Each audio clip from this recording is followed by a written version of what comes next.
Abusiafo, hi Albertine Sports Extra. I'm not sure if subscribe to the channel and turn on post notification bell. Yesterday, the El Clasico Copa del Rey final echoes, and I think it's appropriate to say we'll come to your screens and then we'll talk about that particular match. It was an exciting match. I mean, considering the match that ended 2-2 at the end of 90 minutes, and then the match had to travel to extra time, and then it had to take Jules Koundé's fantastic strike to be able to win the match for FC Barcelona. I mean, proud to the beginning of the match, some Obia can say Barcelona are going to win this match easily, especially considering the recent matches are Barcelona and Real Madrid abo, both in the Spanish La Liga and also in the Spanish Supercopa. Is that expectations near high? And also with Real Madrid recent form, we transfer Lucy to Arsenal home and away in the UEFA Champions League quarterfinals. And then against Getafe, you could clearly see a Real Madrid team that struggled. So Obia fee say Barcelona are just going to run over Real Madrid in that particular fixture. But Enura, after Barcelona shared the first goal from Pedri, assist from Lamine Yamal, Kylian Mbappe came from the bench after he sustained an injury, an ankle injury, and then couldn't start the match. Came from the bench and showed why he's one of the best players in the world. And Obe converted a fantastic free kick and level peg Real Madrid. And then Aurelien Chouameni came on and then gave Real Madrid the lead from a corner that other goal they played. Now we have to talk about the match. And Nima Ben office say it's your game Nima and what say about those particular things. And was the match up to expectations? To me, with the hype around the match, the match that ended 2-2 and had to go to extra time showed the teams that were playing and team that Obia eager for results, Obia eager for the trophy. Because say Real Madrid 8 me winning that trophy now, that means they've secured the trophy already. Trophyless. And Barcelona on the other side, so like they are on a journey to win the treble this season. And they were going all out to win this particular trophy because it's going to be part of the candidate because at the end of the day, Barcelona are winning treble. No? So the match was a very, very serious and a very, very competitive match for FC Barcelona. But for the first half, Steve in one American said, nah.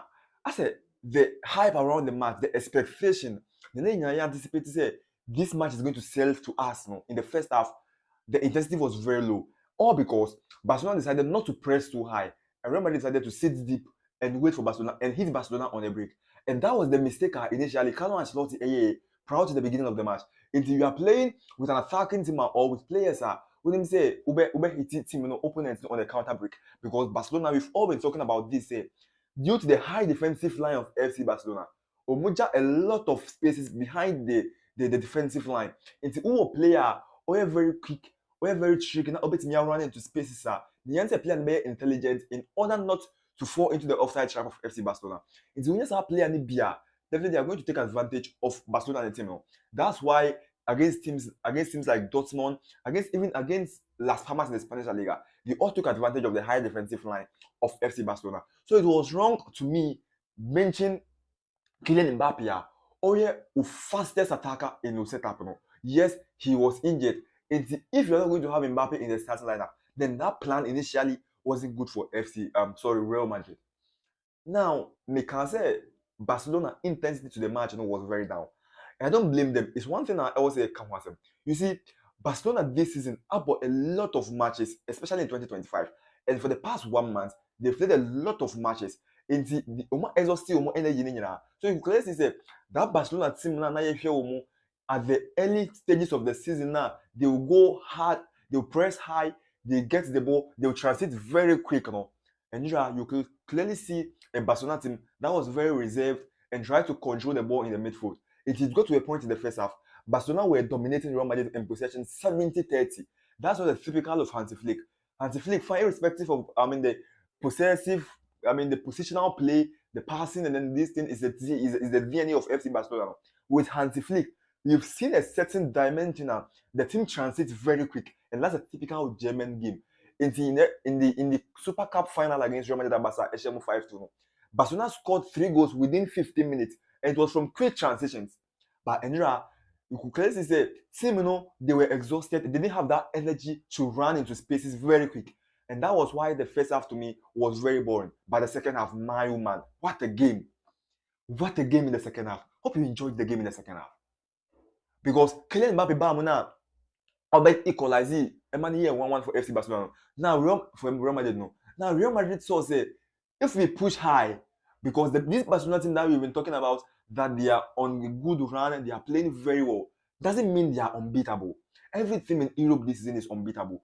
The only thing is that you need to take advantage of their weakness, because every team have a weakness. So you need to take advantage of the weakness of the team. Now, did Real Madrid take advantage of the weakness of the team? No, because we have 2 goals now. Real Madrid, they came from a set piece, now from a corner and from a free kick. But the typical weakness of FC Barcelona is the high defensive line, because we're not beating the high defensive line of FC Barcelona. Now the standard backs Pau Kubasi and Inigo Martinez, Jules Koundé and Lasha and Gerard Martin. These 4 defensive line, they are not as quick as they are not very quick to recover balls. They are just so much. So that is the one thing that opponents are taking advantage of them this season. So I thought that was where Carlo Ancelotti and his technical bench were going to pander on to take advantage of the match, and then they will actually win that particular match. But hey, the second half was a very, very, very good match, and then I hope you enjoyed the game. Now, I noticed some things in the certain things in the game. In the referee decision, they say about that one. The referee decisions. I think that Rudiger born against Ferran Torres was a penalty. And then Dani Ceballos and then Pau Kubasi was also a penalty, because you are clearly denying him. Kubasi was going to connect the ball to the net, and then Uso Natade Chino. So I think it was a foul and it was a penalty. And then Rudiger hit Ferran Torres in the box, a foul, and it was a penalty. So I think that was a decision that anchored in favor of Barcelona. But don't you think the psychological nature of the game played more integral part? Because before the match, the referees no go guarantee press conference. And after that press conference, Real Madrid released a statement saying they are not going to play the match. Before they came out with another statement saying they are going to play the match. So off the game, psychologically, mentally, that's what we call mind games. They did that one to perfection. And if not that, that Ferran Torres incident, VAR would have reviewed that incident. Yes, because it was a clear penalty. And even if you're not sure of your decision, you have the chance to go to the pitch side monitor and rethink your decision. But I think because of that, the referee, there's a lot of pressure on the referee. And they understand, by the end of the day, Barcelona will win the match and they won the trophy. But if Barcelona and win this trophy, that was when after the match, we'll be talking about these petty issues. Because, team Yanonoma, Ebenya, a penalty, one German at the end of the day, or you see match now, yes, football, that's how it works. If decisions go in favor of you, you are okay. But if they goes against you, football does it. If the decision goes in favor of you, you are okay. But if it goes against you, you criticize and then you complain a lot. So that's the game. Now, what has been the problem of Real Madrid? Because this season, Barcelona have about 3 matches against Real Madrid, and they've beaten them in all those 3 matches at Umabo. And yet the preseason become one. That means 4-0 against Real Madrid. Hansi Flick in the first 4 matches against Real Madrid were winning here. Then what has been the problem of Real Madrid? And what has been the reason why Real Madrid are struggling this season? Because super teams are this season almost struggle very, very well. Real Madrid for Ekaho. Now in the Champions League, they are out. They are not able to, they have not been able to win the Copa del Rey. And now in the La Liga, Barcelona actually 4 points with a match against Barcelona. Real Madrid with a match against Barcelona. Now, with the recent form of Barcelona and Real Madrid, in the recent matches that Barcelona and Real Madrid abo, clearly shows Barcelona are favourites in that particular La Liga second leg encounter at the Montjuic Stadium, not at the Santiago Bernabeu, no, at the Montjuic Stadium. So Barcelona stand the chance. So now, the possibility of Real Madrid going trophyless at the end of the season is very, very high. What has been the problem of Real Madrid? Now, Obia can't imagine for problem once a month. They always hit on Carlo Ancelotti. Yes, I know Carlo Ancelotti, this season hasn't been good. And I'll talk about that later in the video. I'll talk about that. But don't you think we should blame Fiorentino Perez for being part of this Madrid struggle? Don't you think we should blame Fiorentino Perez for being part of this Real Madrid struggle? You see, Fiorentino Perez, we all know, when it comes to football management, when it comes to football administration, he's the best in the world. He knows how to negotiate and get what he wants. He knows how to convince players to come on a free transfer. He knows how to influence the game. No 2 ways about that. But sometimes, you need to believe in your coaches. You need to listen to what your coaches say, because they train with the players. They know the weakness of the team and the strength of the team. Isn't that what sporting director Then you have a coach or you're in charge of tactics and the player, the folding of players on the pitch. So sometimes you need to listen to them. Now, check Real Madrid squad no currently. Say, before Real Madrid signed Kylian Mbappe, I told someone, say, you see, we are bringing Kylian Mbappe, irrespective of Kylian Mbappe being a good player. No doubt about that. Kylian Mbappe is a very, very good player. And this Real Madrid team, I can say, football playing abilities, all be seen Kylian Mbappe, no two ways about that. He has written his name in the history of football. He's an already established player, no doubt about that. But we are going to parade a certain Kylian Mbappe, a certain Rodrigo, a certain Vinicius Junior. They are all left wingers. So that three players when you're left wingers. Meaning, if you bring all those three players in your team, they are all going to start from, secondary positions, not their primary positions, from different roles. In the one team, that means the team is going to struggle. So you are going to lack balance in the team. And that's what you are seeing at Real Madrid right now. Now, Toni Kroos echoing. Toni Kroos was one of the best players for Real Madrid last season in that Champions League winning team. He linked the midfield perfectly to the attack and connects the defense to the midfield perfectly. It is a certain player in Utima. What then should you do? Yes, you can't replace Toni Kroos directly from the transfer market, no. But at least bring someone now. Obama won't fit Toni Kroos will bring. Now, Ajimana, not Toni Kroos, a year on the pitch, no. At least that person could do, let's say, 40 or 50% of that particular job. Now, who is doing that job for Real Madrid? Who is connecting the game for Real Madrid to the attack? Who is controlling the game for Real Madrid in the midfield? Who is controlling the game? No one, because you can't rely on Daniel Ceballos. He's injury prone. It's or Prakoba, and then the form on your consistent. You can't rely on him. Yes, he's a good player, Spaniard who can control the game. Yes, but after controlling that game, that decisive pass now, Toni Kroos, can Daniel Ceballos do that for you? That's the question for the boss. We need to answer. So Fiorentino Perez comes in. What's I want him say? Toni Kroos are called. You need someone at least to replace Toni Kroos. But who did they bring to replace Toni Kroos? No one. Now, Kamavinga any that player or that technically good to make sure he splits a defensive line to create chance from nowhere. He can't do that. Lamine cannot do that. And Jude Bellingham is a number 10. In the Onunumepe say, Obe gets it closer to the boss, and then he'll take advantage of the spaces now, open the defense, unlucky behind, and then he will score. He's not that player. Obe to me are creative from nowhere. Yes, he creates sometimes. Don't get me wrong. Me can't say Jude Bellingham ends him in creative. But se nima mo ye dia, who hear that Toni Kroos pass no, that Luka Modric pass no, service, intelligence, and the ability to create something from nothing. Who hear bia, Jude Bellingham cannot do that. He's very mechanical. He would defend. He will do the boss-to-boss work and also add up to the goals and assists. But nima mo ye dina one share one defender. That thing yet they confuse the defenders no. Obi ana no. Shamin intiminye. Kamavinga intiminye. Bellingham intiminye. So I thought it was wise. Say Fiorentino Perez will go to the transfer market and at least sign a midfielder. Now the defensive line of Real Madrid. And how do you say?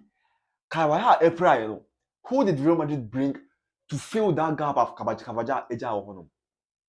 They brought no one, and you expect Lucas Vazquez to play on that right. And Lucas Vazquez has shown in numerous occasions say Onya a winger obetimi a person now ordinary run here, he'll be useless in that particular match. In Tienura, it makes the number 2 intensity no form. Because on a normal day, Lucas Vazquez able as a right back. Rafinha will just take advantage of Lucas Vazquez's ability of not able to run quick and fast, to take advantage of that and score by Enra. So I think that was what Real Madrid lacked. The defensive line was very poor. Rudiger is not fit, and it's obvious. Say Rudiger and the fit, and then Fran Garcia, Fela Mendy F started and then O'Praya along the way, and then Fran Garcia came on. He did his best, but hey, he couldn't do more. That was it, and then that was the big problem. Now, what do you think? I would say Madrid a year. Now, Madrid should go in for a striker, and then they will offload between Vinicius Junior, Kylian Mbappe, and Rodrigo Barca. They should take that bold step and Omuma Bakonko. Then they'll bring in a striker. They need a midfielder, or more technical, or more intelligent, and or more creative from deep. It's a deep line playmaker. Mahose was starting the other goal and experiments now way. It's a take time and some experiments are succeeding. So a Real Madrid that team I say they go in for already established players. No, I think they also want commit forward or cut market number for midfielder ever. Now, in the defense, they need at least one center back and one right back to make sure they seal everything. Because you can't use these players to compete at the highest level because Ubia is the team. Now check Chelsea. Team no gradually Ebefa. Now check Barcelona. Their team is bunch of young players. They can give you 5 to 6 years consistently if the injuries are setting in. You understand? And check Manchester City, they are all rebuilding. It's a way why you say, we are Real Madrid, we are going to use spirit and all these things. Sometimes spirit is fan now, and that's the main problem of Real Madrid. Now, and I think one last thing, I was Madrid there and say, after say Oma signing all these players about Mono, they should appoint a manager or plan in the system with more players above to the plan in the system. Because Carlo Ancelotti, clearly, you could clearly see the plan in the system, no one, I don't know, it's not matching. It's not matching. Yes, he's not getting the best out of players now or no. And I don't think Ancelotti is learning too much because we hear Hansi Flick ever take Barcelona even within 1 year. You could see Hansi Flick's prints like his you can see his hands on the job. Yes, he has transformed the team and has made the team a well-coached team. And that's what Ancelotti is feeling to do. I think I was a Madrid for yes, sir. Now Barcelona are winning the second Copa del Rey. Umona Umadi Vibre 32 and then Real Madrid added 20. And I think say Barcelona chance to say me the treble no gradually corner him because this weekdays on Wednesday more Inter able. Now I hope say Alejandro Baldi ebeba. Now you could see say a Gerard Martin now boy, you know. He played Gerard Martin as a left back. He has Gerard Martin off the ball. If say him blocky opponent and as a young tackler is very good. But after receiving the ball or after taking the ball from the opponents, no, the footballing playing abilities are also the trap pass, also the control, the passing ball now. For that, he can't do that perfectly. And then Rami say, or the Inigo Martinez, he tried Inigo Martinez from that left back position.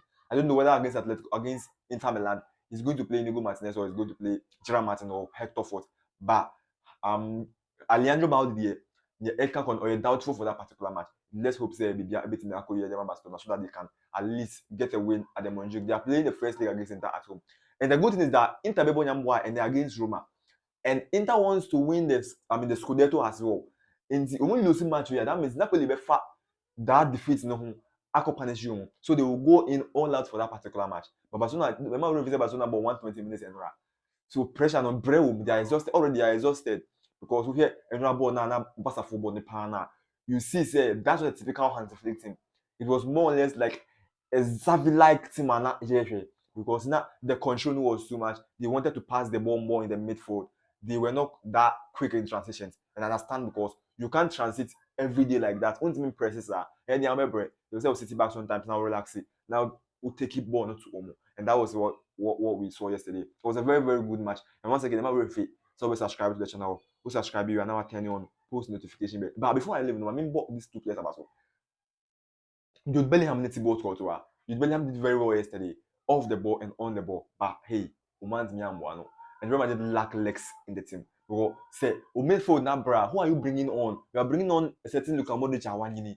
Against the Barcelona team, Omo presses so high and they'll take the ball to you. So I think it was a very, very wrong call for Carlo Ancelotti. And of course, and overall, Barcelona did very, very well and they need to be commended. Congratulations to them.